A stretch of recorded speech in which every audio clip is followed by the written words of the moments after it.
पहलगाममध्ये हल्लेखोरांचं location लष्कराने 5 दिवसात 2 वेळा शोधून काढलं। दोन्ही वेळा दहशतवादी दाट जंगलामधून पळाले। काश्मीरच्या जंगलामध्ये दहशतवाद्यांचा शोध सुरू, सूत्रांची माहिती। पहलगाम हल्ल्यासाठी ड्रोनचा वापर होणार होता, पण गर्दीमुळे ड्रोन वापरण्याचा निर्णय रद्द। NIA तपासातील माहिती, पाकमधील 10 व्यक्ती 6 दहशतवाद्यांच्या संपर्कात असल्याचंही समोर। पाकिस्तानातून महाराष्ट्रामध्ये आलेल्या नागरिकांचा ट्रेकिंग सुरू। जे केंद्राच्या आदेशात बसतील ते बाहेर जाणारच, मुख्यमंत्री फडणवीसांकडून स्पष्ट।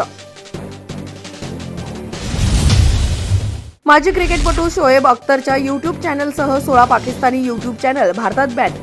समा टीव्ही, बोल्ड न्यूज, जिओ न्यूजवरही भारतात बंदी।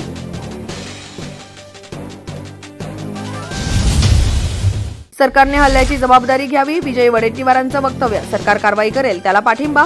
वादानंतर वडेट्टीवारांची सारवासारव। तर पहलगामच्या पीडित कुटुंबियांच्या जखमेवर मीठ चोळण्याचे काम, मुख्यमंत्री फडणवीस यांची टीका।